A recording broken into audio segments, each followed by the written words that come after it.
Limite Zero, capítulo 8, parte 2. Relatos. Eis outro relato. Quando participei de um seminário de 3 dias do Landmark Forum em outubro de 2006, o atalho de Joy para a cura literalmente interrompeu a choradeira que teve lugar durante o exercício chamado Estar com as Pessoas, ou algo assim. A fim de estar com as pessoas, o líder do seminário dividiu 74 pessoas em 4 fileiras e em seguida nós nos alternamos, uma fileira de cada vez, simplesmente estando com as pessoas, olhando nos olhos delas sem falar. Eu estava na terceira fileira. O líder do seminário pediu à primeira fileira que subisse ao palco e ficasse de frente para nós, a audiência. As pessoas da primeira fileira ficaram então olhando para nós, retribuímos o olhar. Foi solicitado a seguir que a segunda fileira subisse ao palco e as pessoas que faziam parte da segunda fileira se colocaram a um passo de distância da primeira fileira, de frente para esta última. Elas ficaram olhando nos olhos umas das outras durante 3 minutos. Foi então solicitado às pessoas da segunda fileira que deixassem o palco e voltassem aos seus lugares. Uma vez mais, a primeira fileira permaneceu no palco olhando para a audiência, e nós, nesta última fileira, ficamos olhando para as pessoas no palco.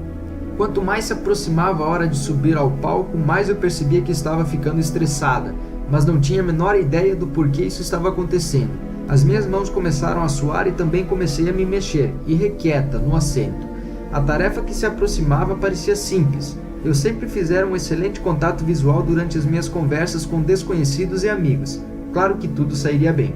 Lembrei então que no meu primeiro seminário do Landmark, o líder do fórum contara a história de sua primeira experiência com esse mesmo exercício.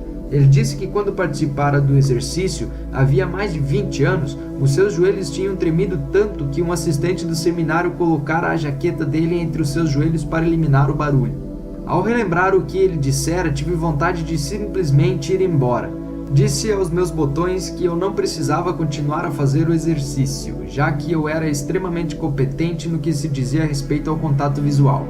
Entretanto, ao mesmo tempo, eu sabia que sair do recinto não seria tolerado. Assim, permaneci no meu lugar, suando e remexendo. A primeira vez que a minha fileira foi convidada a subir ao palco foi para se colocar a um passo à frente de outra fileira e olhar nos olhos dessa pessoa. Uau, eu não precisava olhar para 50 pessoas, eu só tinha que olhar para uma, eu pensei. Assumimos a nossa posição e o líder do seminário começou a nos conduzir pelo processo de 3 minutos de autodescoberta. Passei os 10 primeiros segundos me debulhando em lágrimas, em uma choradeira ininterrupta, e eu simplesmente não tinha a menor ideia do motivo. Eu não conseguia parar de chorar. Todas as vezes que eu olhava para o meu parceiro diante de mim, eu simplesmente chorava descontrolada. Terceira fileira, por favor, saia do palco pela esquerda, ouvi. Eu disse então, obrigada, para o meu parceiro e me retirei do palco. Que diabo tinha acontecido comigo? Eu deveria ter escutado o que minha voz interior me dissesse, mas não ouvi absolutamente nada. Eu estava apenas me sentindo oprimida, sem palavras. Eu não descobri nada. Que tipo de exercício era aquele? Eu estava confusa, constrangida e deixei para refletir sobre a minha experiência enquanto o exercício continuava diante de mim. Participantes da terceira fileira, por favor levantem-se e encaminhem-se para o palco, pela direita. Que horror, de novo não, berrou a minha mente. Agora minha fileira estava de frente para a plateia. Sobrevivi aos 3 minutos dessa vez porque simplesmente não olhei para as pessoas que olhavam para mim. Agora a quarta fileira recebeu instruções para subir ao palco. Eu, um novo parceiro, estava na minha frente, a um passo de distância do meu rosto. Dessa vez eu estava diante de uma senhora mais velha de aspecto bondoso que sorriu timidamente para mim. Ok, acho que eu vou conseguir dessa vez, disse aos meus botões. Mas a choradeira recomeçou assim que o exercício teve início. Cada vez que eu olhava para os olhos da minha parceira, as lágrimas começavam a correr e eu virava o rosto. Ela tentou me confortar, dizendo que tudo iria ficar bem. Fiquei envergonhada e confusa por causa do meu choro. O líder do seminário nos orientava a prestar atenção ao que estava dentro da nossa cabeça, ao que estávamos dizendo para nós mesmos, mas a minha voz não estava se expressando. Foi então que de repente eu me lembrei que poderia preencher a minha cabeça com pensamentos, em vez de tentar ouvir os meus pensamentos, já que a minha voz interior não estava mesmo falando comigo. Assim que coloquei na minha cabeça pensamentos melhores do que os que estavam lá, voltei imediatamente a olhar para minha parceira e pensei: obrigada, eu te amo. Obrigada, sinto muito, eu te amo. Obrigada. Senti um conforto imediato e me vi invadida por uma enorme consideração e amor pela mulher que estava diante de mim. Eu me senti melhor e a choradeira parou. Eu estava olhando para ela sem que lágrimas descessem pelo meu rosto. Para minha surpresa, a minha parceira começou a chorar. Lágrimas começaram a deslizar pelo seu rosto e a cabeça pendeu levemente para trás e para frente enquanto ela sussurrava. Agora você está me fazendo chorar. Eu apenas continuei a enviar para ela os meus pensamentos particulares. Obrigada, eu te amo, sinto muito, por favor me perdoa. Obrigada. E assim por diante. A minha parceira recebeu então instruções para descer do palco e eu fiquei novamente diante de 50 pessoas que foram orientadas a olhar e avaliar a mim e a minha fileira. Mas agora eu estava totalmente em paz e capaz de olhar para as pessoas que olhavam para mim. Na realidade, eu procurei por elas. Olhei somente para aquelas que estavam olhando para mim. Eu me senti imensamente melhor. Eu poderia ser eu mesma com desconhecidos. Eu amava todas as pessoas e realmente as apreciava. Logo o exercício foi concluído e o seminário continuou.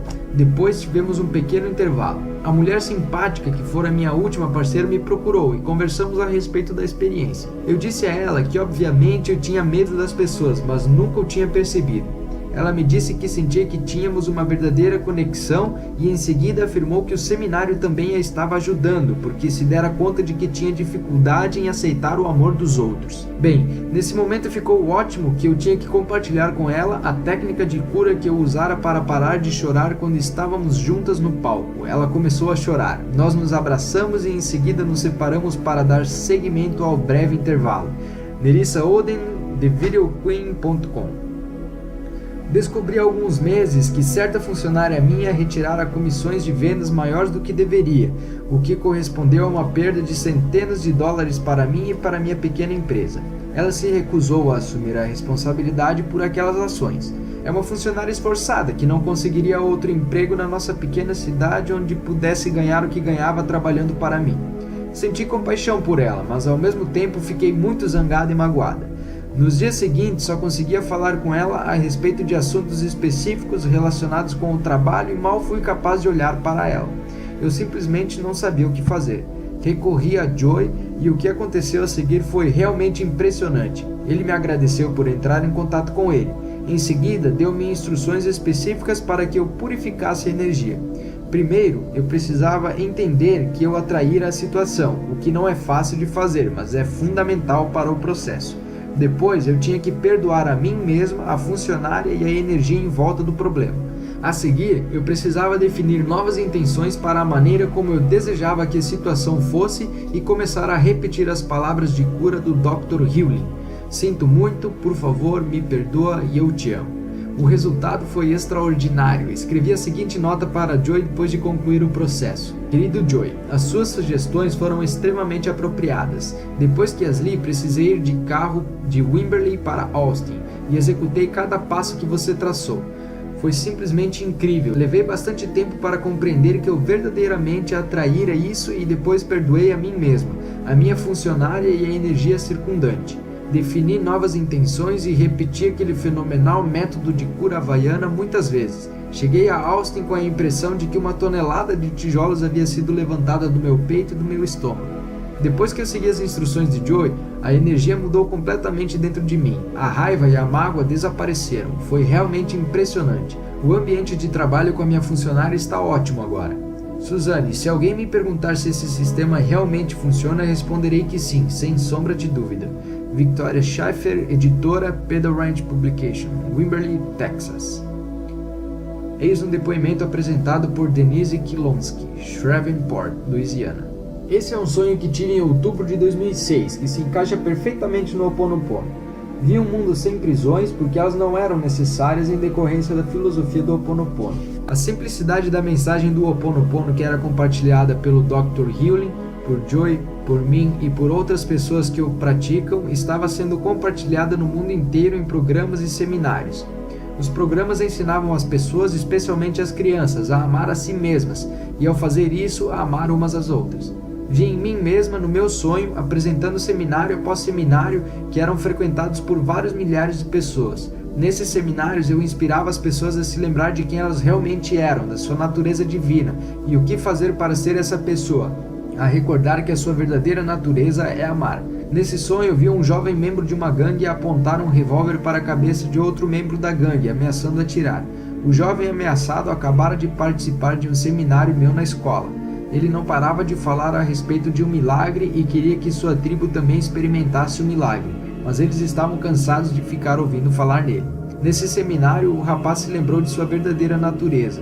Ele estava compartilhando a sua revelação com seus colegas de gangue, e estes se sentiram ameaçados pela mensagem dele porque ela era simples demais e parecia excessivamente fácil e falsa. No seminário do qual esse jovem membro da gangue participara, ele subiu no palco e deu um tiro na minha barriga.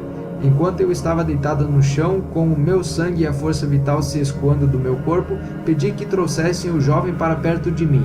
Eu o abracei e então sussurrei no seu ouvido: "Por favor, me perdoa, eu te amo." Morrendo em seguida nos braços dele, abraçando-o com cada grama de amor do meu ser. Naquele instante o jovem entendeu a mensagem. Enquanto abraçava o meu corpo sem vida, ele sussurrou para mim entre soluços e lágrimas: "Por favor, me perdoa, eu te amo." Naquele momento, a força vital retornou ao meu corpo e fomos ambos inundados por uma bela luz dourada tão poderosa que todas as pessoas que se encontravam na audiência e a quilômetros ao nosso redor puderam sentir o amor que nós dois gerávamos juntos. Quando essa energia do amor foi percebida por aqueles que ela tocava, ela foi crescendo e se espalhou cada vez mais para mais longe, mas nem todo mundo estava disposto a reparar nela. O jovem membro da gangue do qual esta história trata, o jovem que agora encostava um revólver na cabeça do seu irmão, não estava disposto a notar e receber o amor. O rapaz que havia sido salvo disse para ele: "Por favor, me perdoa, eu te amo." E em seguida abraçou e o amou como se estivesse amando e abraçando as partes mais sombrias de si mesmo. E então aconteceu, os dois foram invadidos pelo brilho dourado da energia do amor e o outro jovem com calma percebeu e recebeu o amor que lhe estava sendo oferecido. Quando ele o recebeu, disse para o outro: "Por favor, me perdoa, eu te amo, irmão, por favor, me perdoa." Adivinha o que aconteceu a seguir? Os dois foram invadidos por um belo globo dourado de energia de amor, que foi ficando cada vez maior. Quando ele preencheu a sala e tocou em cada membro da gangue, e eles também notaram o amor e o receberam. A energia dourada do amor se derramou nas ruas e por vários quilômetros ao redor. Quando outras pessoas a percebiam, eles a passavam adiante e essa energia dourada do amor cresceu e viajou para mais longe ainda, até que todo o planeta ficou cheio de amor. Essa é a idade do ouro, é a idade do amor. É por isso que recebemos a dádiva do Ho Oponopono, para nos lembrar de quem somos e de que nossa verdadeira natureza é amar. Tudo que nós queremos é ser amados. É um lindo sonho, não é mesmo? A história do Ho Oponopono daria um belo filme. Isso me faz pensar no filme Pay It Forward e no impacto que ele está exercendo no mundo. O mundo está pronto para o Ho Oponopono. Nos primeiros 7 dias depois que voltei para casa após participar do primeiro fim de semana da manifestação de Joey Vitale, mal consegui contar o número de milagres que aconteceram. Absorvi como uma esponja toda a energia, as lições e a mensagem, e os meus resultados continuam a se manifestar com uma velocidade incrível. Vou citar alguns dos meus resultados tangíveis. Novos clientes afluíam para mim, novos contratos parecem surgir do nada, tive propostas para vários empreendimentos conjuntos, a minha lista opt-in cresceu mais de 300%, fui convidada para fazer várias apresentações importantes de curta duração como celebridade e mal consigo acompanhar todas as ideias incrivelmente inspiradoras que surgem inexplicavelmente na minha cabeça. Quando penso que 3 meses antes eu era uma desconhecida no meu setor, tudo isso aconteceu sem coerção, sem que eu tentasse e sem nenhum esforço de minha parte. Tudo fluiu literalmente com facilidade, sem esforço e em abundância para a minha direção. Hoje, quando tenho uma inspiração, ajo de imediato e fico positivamente impressionada com os resultados. Tenho usado frequentemente o método da borracha para desenvolver exponencialmente o meu negócio e mal consigo esperar para ver o que vou criar em seguida, enquanto continuo a voltar para o quadro branco e a fazer a limpeza constante. Obrigada, Joy Dr. Healing. Eternamente grata, M. Scott Grant.